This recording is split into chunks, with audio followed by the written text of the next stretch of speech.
Assalamualaikum warahmatullahi wabarakatuh. Hai guys, perkenalkan nama saya Rizky Kusuma Wardana. Nama saya Rifki Muammar. Nama saya Shania Putri Azaria. Nama saya Latifah Kusuma Ananda.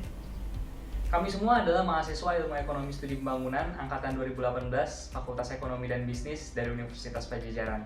Di dalam video ini kami akan menjelaskan mengenai apa itu kebijakan moneter.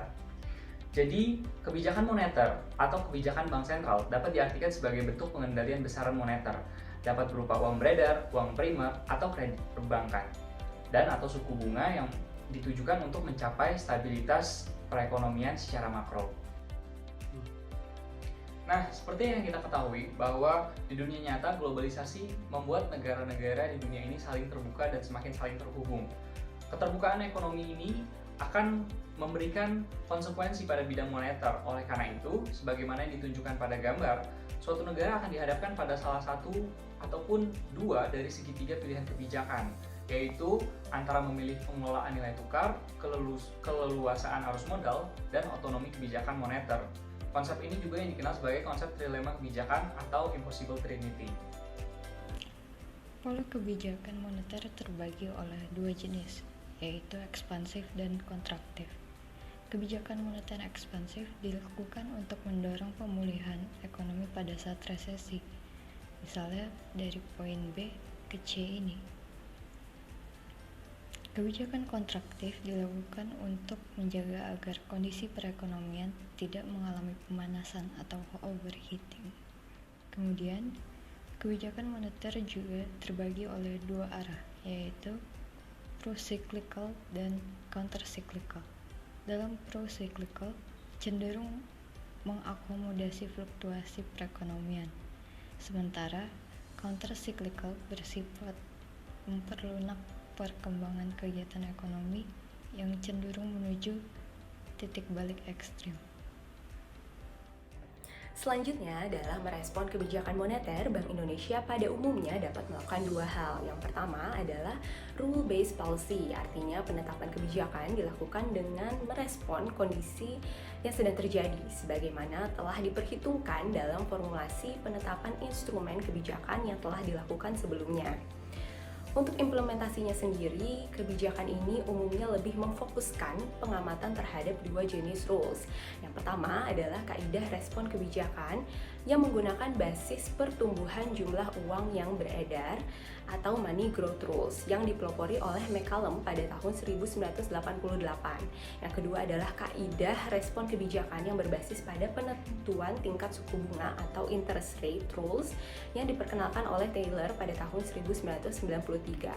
Lalu respon kebijakan yang kedua adalah discretion based policy, artinya penetapan kebijakan dilakukan dengan lebih mendasarkan pada evaluasi dari waktu ke waktu yang memperhitungkan kondisi yang sedang berlangsung, serta menganggap perkembangan dan kebijakan masa lalu sebagai sesuatu yang tidak lagi relevan. Berarti pada respon kebijakan ini memberikan ruang untuk melakukan assessment terhadap keterangan yang diperoleh dari berbagai information variables. Maka dapat kita simpulkan bahwa perilaku penetapan rule-based policy adalah sistematis yang sesuai dengan metodologi dan perencanaan, sedangkan discretion-based policy didasari dengan langkah yang bersifat kasual dan acak.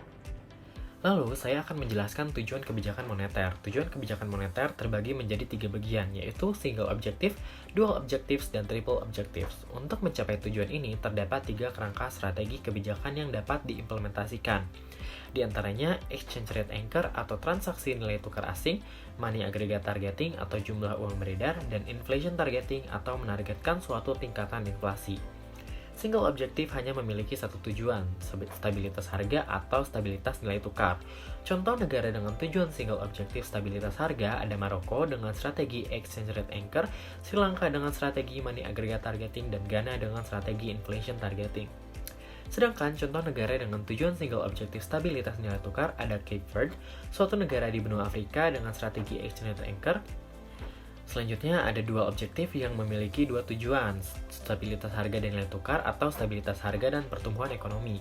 Contoh negara dengan tujuan dual objektif stabilitas harga dan nilai tukar ada Liberia dengan strategi exchange rate anchor dan Afghanistan dengan strategi money aggregate targeting. Sedangkan contoh negara dengan tujuan dual objektif, stabilitas harga dan pertumbuhan ekonomi ada Kamboja dengan strategi expensive anchor, dan Guinea, suatu negara di benua Western Afrika dengan strategi money aggregate targeting, dan India dengan strategi inflation targeting.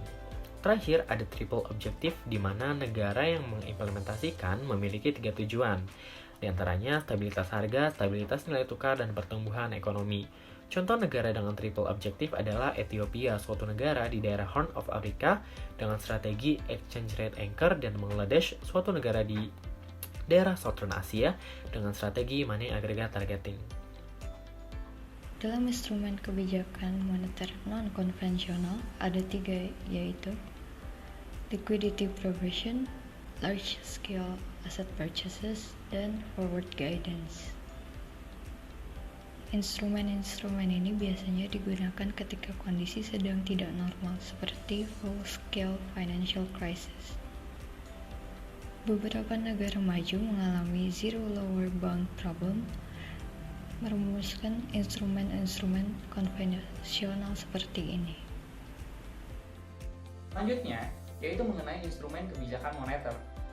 Instrumen ini terbagi menjadi 2, instrumen konvensional dan instrumen non-konvensional. Namun secara umum, instrumen konvensional dapat terbagi menjadi 3, yaitu pertama ada operasi pasar terbuka, fasilitas diskonto, dan cadangan wajib minimum. Pasar operasi terbuka adalah kebijakan moneter yang diambil oleh bank sentral untuk dapat mengurangi atau menambah jumlah uang yang beredar. Kebijakan ini biasanya dilakukan dengan cara menjual surat berharga di dalam pasar modal. Sedangkan fasilitas diskonto yaitu adalah pengaturan terhadap jumlah uang yang beredar dengan menyesuaikan tingkat bunga bank sentral kepada bank umum.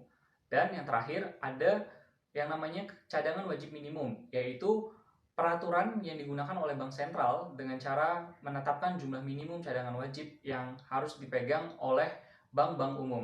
Selanjutnya kita akan membahas mengenai sasaran operasional kebijakan moneter yang merupakan lanjutan dari instrumen yang sebelumnya sudah kita bahas.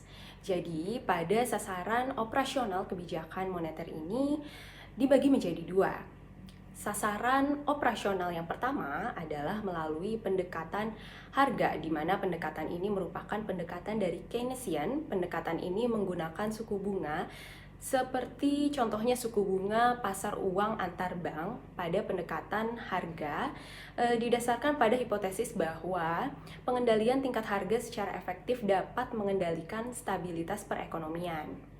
Maka kemudian tujuan akhir dari pendekatan ini adalah stabilitas harga. Sedangkan untuk sasaran operasional yang kedua adalah melalui pendekatan kuantitas, di mana pendekatan ini merupakan pendekatan monetaris.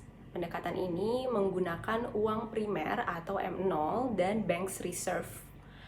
Pada pendekatan kuantitas didasarkan pada hipotesis bahwa pengendalian besaran-besaran moneter secara efektif dapat mengendalikan stabilitas perekonomian. Kemudian di sini ada sasaran antara, di mana sasaran ini hanya berlaku pada pendekatan kuantitas. Sasaran antara menggunakan suku bunga dan besaran moneter seperti M1, M2, dan kredit. Maka untuk sasaran atau tujuan akhirnya adalah stabilitas harga, pertumbuhan ekonomi, kesempatan kerja, dan keseimbangan neraca pembayaran. Tujuan akhir kebijakan moneter adalah menjaga dan memelihara kestabilan nilai rupiah yang salah satunya tercermin dari tingkat inflasi yang rendah dan stabil.